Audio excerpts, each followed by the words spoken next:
উসমান হাদির মৃত্যুর এক সপ্তাহ পর বেরিয়ে এলো এক লোমহর্ষক ও চাঞ্চল্যকর তথ্য। হাদি তদন্ত করতে গিয়ে ডিবি পুলিশ এমন এক নেটওয়ার্কের সন্ধান পেয়েছে, সে নেটওয়ার্কের মূলে রয়েছেন মির্জা আব্বাস।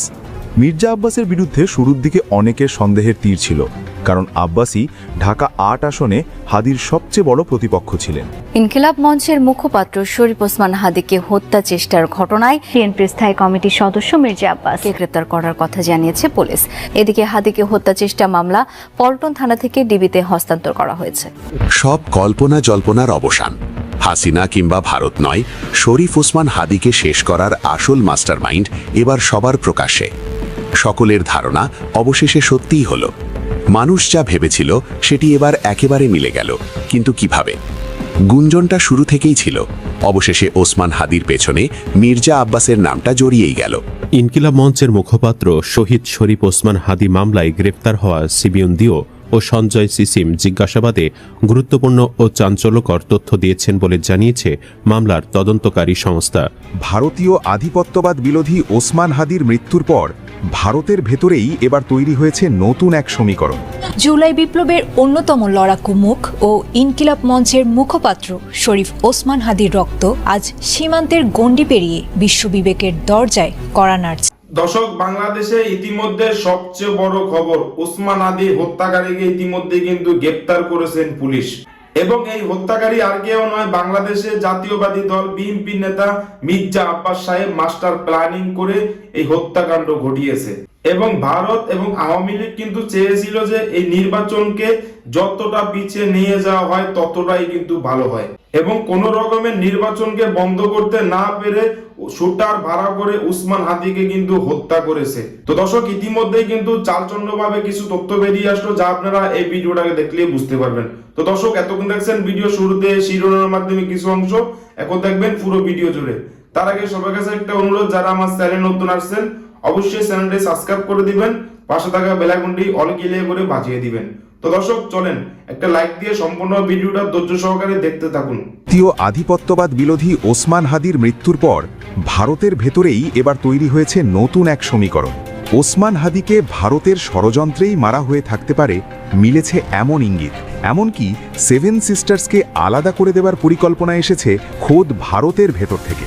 জুলাই গণ অভ্যুত্থানের অন্যতম সংগঠক ও ইনকিলাব মঞ্চের সাবেক মুখপত্র শরীফ ওসমান হাদি হত্যাকাণ্ড ভারতের গোয়েন্দা সংস্থা ঘটিয়েছে বলে দাবি করে আন্দোলনের ডাক দিয়েছেন পাঞ্জাবের স্বাধীনতাকামী শিখ জনগোষ্ঠীর একাংশ। ওসমান হাদির হত্যাকাণ্ডের প্রতিবাদে কর্মসূচি ঘোষণা করেছিলেন এসএফজের জেনারেল কাউন্সিল গুরপতওয়ান সিং পান্নুন। এই কর্মসূচি একযোগে ইউরোপের বেশ কিছু দেশে ও কানাডায় পালিত হয়েছে। 23 ডিসেম্বর দেশগুলোর স্থানীয় সময় বেলা 12টায় ভারতীয় দূতাবাসগুলোর সামনে বিক্ষোভ করেছেন তারা। আন্তর্জাতিক মানবাধিকার সংস্থা সিক্স ফর জাস্টিস তথা এসএফজের জেনারেল কাউন্সিল গুরপতওয়ান সিং পান্নুন এক ভিডিও বার্তায় এই কর্মসূচির ঘোষণা দিয়েছিলেন। জানা গেছে, ঢাকা, পাকিস্তানের ইসলামাবাদ, অস্ট্রেলিয়ার মেলবোর্ন, যুক্তরাজ্যের লন্ডন, ইতালির মিলান, কানাডার টরন্টো ও ভ্যাঙ্কুভার এবং যুক্তরাষ্ট্রের ওয়াশিংটন ডিসি শহরে ভারতীয় দূতাবাসের সামনে এই বিক্ষোভ করেছেন শিখ জনগোষ্ঠী। এ সময় কনসুলেটগুলো বন্ধ করার দাবি জানান তারা। গুরপতওয়ান সিং পান্নুন বলেন, আমরা ভারতীয় কনসুলেটগুলো বন্ধ করার কর্মসূচি পালন করব, যাতে বাংলাদেশে ছাত্র নেতাদের বিরুদ্ধে ভারতের সরকারের হত্যার পরিকল্পনাকে আন্তর্জাতিক অঙ্গনে তুলে ধরা যায় এবং মোহাম্মদ ইউনুসের নেতৃত্বাধীন বাংলাদেশ সরকার উৎখাতের পরিকল্পনার বিষয়টি বিশ্ববাসীর সামনে আসে। তিনি বলেন, সিক্স ফর জাস্টিস বাংলাদেশের অভ্যন্তরে ভারতের গুপ্ত হত্যার পরিকল্পনা আন্তর্জাতিক পরিসরে তুলে ধরতে যাচ্ছে। ভারত ইতোমধ্যেই ওসমান হাদিকে হত্যা করেছে। আমরা কর্মসূচি হিসেবে ভারতীয় দূতাবাসগুলো বন্ধ করে দেওয়ার ডাক দিয়েছি, কারণ এগুলোকে আমরা ভারতের গোয়েন্দা সংস্থা এর কেন্দ্র বলে মনে করি। এখান থেকেই হত্যাকাণ্ডের পরিকল্পনা এবং বাস্তবায়ন করা হয়। এই শিখ নেতা আরও বলেন, একইভাবে আমরা ঢাকায় নিযুক্ত ভারতীয় উচ্চাকামিশকে দায়ী করছি। তিনি ওসমান হাদিকে হত্যার নির্দেশ দিয়েছেন, হত্যাকাণ্ড সংগঠিত করেছেন। এই দূতাবাস থেকেই হত্যাকাণ্ড, গুপ্তচরবৃত্তি এবং নজরদারির কার্যক্রম পরিচালিত হয়।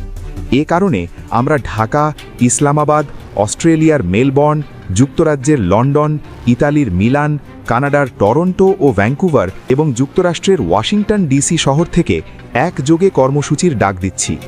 এই শিখ নেতার মতে ভারত বাংলাদেশে হামলা চালানোর আগেই বাংলাদেশের উচিত হবে 7 সিস্টার্সকে আলাদা করে ফেলা। এজন্য প্রথমে শিলিগুড়ি ব্লক করে দিতে হবে। খালিস্তানপন্থী এই নেতা আগে থেকেই ভারত বিরোধী।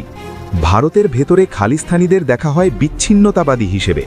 খালিস্তান আন্দোলন মূলত শিখ ধর্মাবলম্বীদের জন্য একটি পৃথক সার্বভৌম রাষ্ট্র গঠনের রাজনৈতিক ও সশস্ত্র আকাঙ্ক্ষা, যার কেন্দ্রবিন্দু বর্তমান ভারতের পাঞ্জাব রাজ্য। এই আন্দোলনের ঐতিহাসিক শিকড় অনেক গভীরে প্রথিত এবং এর সাথে জড়িয়ে আছে কয়েক দশকের রক্তক্ষয়ী ইতিহাস, ধর্মীয় আবেগ এবং জটিল ভূরাজনৈতিক সমীকরণ।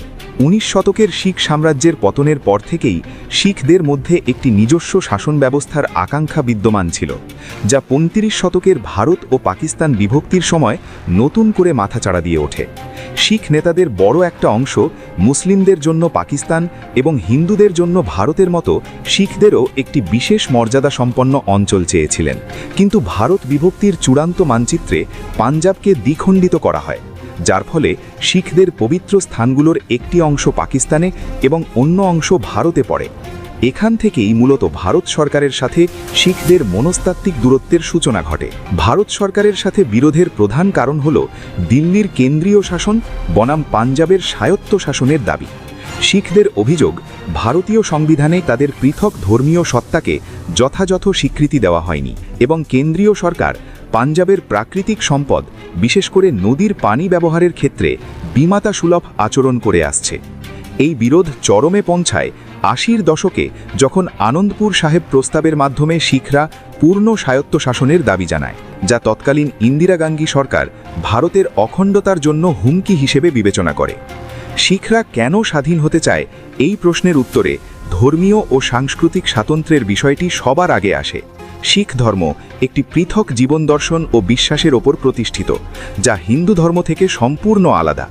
কিন্তু ভারতীয় সংবিধানের 25 নম্বর অনুচ্ছেদে শিখ ধর্মকে হিন্দু ধর্মের একটি অংশ হিসেবে সংজ্ঞায়িত করায় শিখদের মধ্যে এক ধরনের পরিচিতি সংকট তৈরি হয়। তারা মনে করে একটি স্বাধীন রাষ্ট্র ছাড়া তাদের ধর্মীয় ঐতিহ্য, ভাষা, গুরুমুখী এবং সংস্কৃতি রক্ষা করা সম্ভব নয়।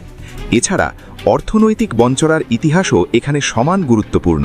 একসময় পাঞ্জাব ছিল ভারতের শস্য ভাণ্ডার, কিন্তু সবুজ বিপ্লবের সুফল কমতে শুরু করলে এবং কৃষিতে মন্দা দেখা দিলে শিক্ষিত শিখ যুবকদের মধ্যে বেকারত্ব বেড়ে যায়। এই হতাশাকে পুঁজি করে বিচ্ছিন্নতাবাদী নেতারা তাদের বোঝাতে সক্ষম হন যে ভারত থেকে আলাদা হতে পারলেই পাঞ্জাব আবার তার হারানো গৌরব ফিরে পাবে। এই স্বাধীন রাষ্ট্র গঠনের স্বপ্ন 1980-র দশকে উগ্রতায় রূপ নেয়, যার নেতৃত্ব ছিলেন সন্ত জারনাইল সিং ভিন্দ্রানওয়ালা। তিনি স্বর্ণ মন্দিরকে নিজের দুর্গে পরিণত করেন, যা উচ্ছেদ করতে ভারতীয় সেনাবাহিনী অপারেশন ব্লু স্টার পরিচালনা করে। এই মাসলিক অভিযান স্বর্ণ মন্দিরের পবিত্রতা নষ্ট করেছে বলে শিখদের মনে চিরস্থায়ী ক্ষোভের জন্ম দেয়, যার প্রতিশোধ নিতে পরবর্তীতে শিখ দেহরক্ষীদের হাতে ইন্দিরা গান্ধী নিহত হন। এই ঘটনা প্রবাহ শিখদের স্বাধীন হওয়ার আকাঙ্ক্ষাকে আরও একগুঁয়ে করে তোলে।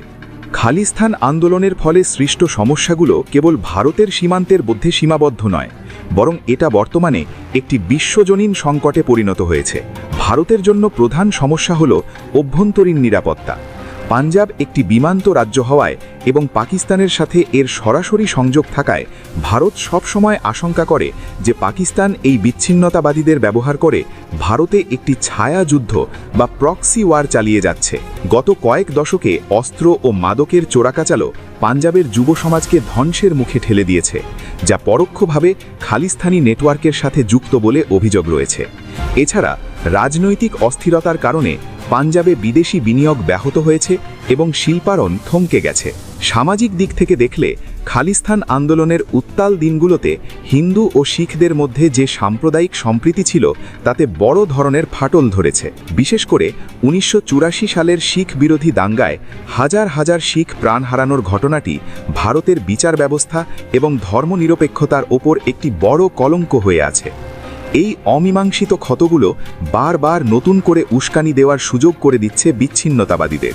সারা বিশ্বে এই আন্দোলন ছড়িয়ে পড়ার পেছনের কারণগুলো বেশ কৌতূহল উদ্দীপক। 80 দশকের মাসলিক অভিযান ও দাঙ্গার পর প্রচুর সংখ্যক শিখ নিরাপদ আশ্রয়ের খোঁজে কানাডা, যুক্তরাজ্য, যুক্তরাষ্ট্র এবং অস্ট্রেলিয়ায় পাড়ি জমান। এই প্রবাসীরা